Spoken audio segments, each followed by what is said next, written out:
नमस्कार, आपल्या सगळ्यांचं पुन्हा एकदा स्वागत आहे आणि आज आपण ऊसाच्या प्लॉटमध्ये उभे आहोत। भेंडे गावात आपण आहोत आणि तुकारामजी मिसाळ साहेब यांच्या प्लॉटवरती आपण आले असताना ही सुंदरशी बाईट देण्यासाठी राजू साहेब शिंदे आपल्यामध्ये उपस्थित आहेत। आपला परिचय थोडक्यात आमच्या व्ह्यूअर्सला द्या। नमस्कार, मी राजू शिंदे, राहणार भेंडा बुद्रुक, तालुका नेवासा, जिल्हा अहमदनगर।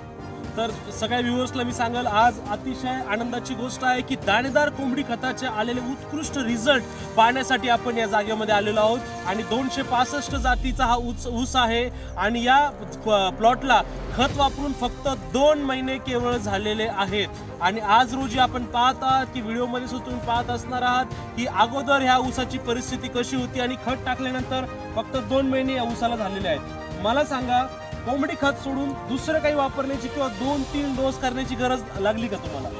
नाही, आपण ऑक्टोबर एंडला आपण कोंबडी खत दाणेदार या ठिकाणी आपण त्याचा प्रयोग केला। साधारणतः ज्यावेळेस खत टाकलं साहेब त्यावेळेस हा सिंगल सली ऊस होता, म्हणजे सिंगल कांडी तिची चालली होती, पृथ्वी करीना। अशा परिस्थितीमध्ये साहेब आपण मार्गदर्शन केलं आणि कोंबडी दाणेदार खत टाका।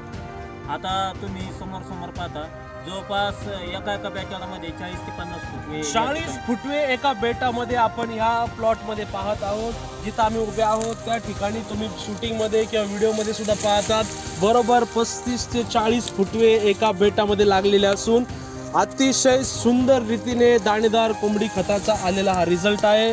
आणि दुसरी महत्त्वाची गोष्ट म्हणजे मला सांगा, 2 किंवा 3 डोस करण्याची गरज लागली का आपल्याला? नाही सर, आता याला सिंगलच डोस केला आणि आम्हाला असं वाटतंय का आता ह्या एकाच डोसवर हा पूर्ण पीक निघणार आहे आणि कमीत कमी 70-80च्या पुढं चावले। तुम्ही पूर्ण समाधानी आहात? ऊस उत्पादक शेतकऱ्यांना राजू भाऊ जे आहेत ते आव्हान करू इच्छितात की सगळ्यांनी अतिशय कमी खर्चामध्ये सेंद्रिय करा आणि अतिशय कमी खर्चामध्ये। मला सांगा, खर्च फार झाला का तुमचा रासायनिक खतांच्या तुलनेमध्ये? नाही, रासायनिक खताच्या पेक्षा आम्हाला 65 ते 70% खर्च आला। कमी खर्च आला? कमी खर्च। एवढ्या कमी खर्चात सुंदर रीतीने त्यांनी खताचं नियोजन केलेलं आहे आणि अतिशय सुंदर रीतीने आलेले रिझल्ट आपण पाहतात। तर सर्वांनी या दाणेदार कोंबडी खत आपल्या ऊसाच्या प्लॉटला वापरू शकता। ऑर्गॅनिक कडे सगळ्यांनी या, असं राजू भाऊ आम्ही सगळे आपल्याला आव्हान करतो। थँक्यू।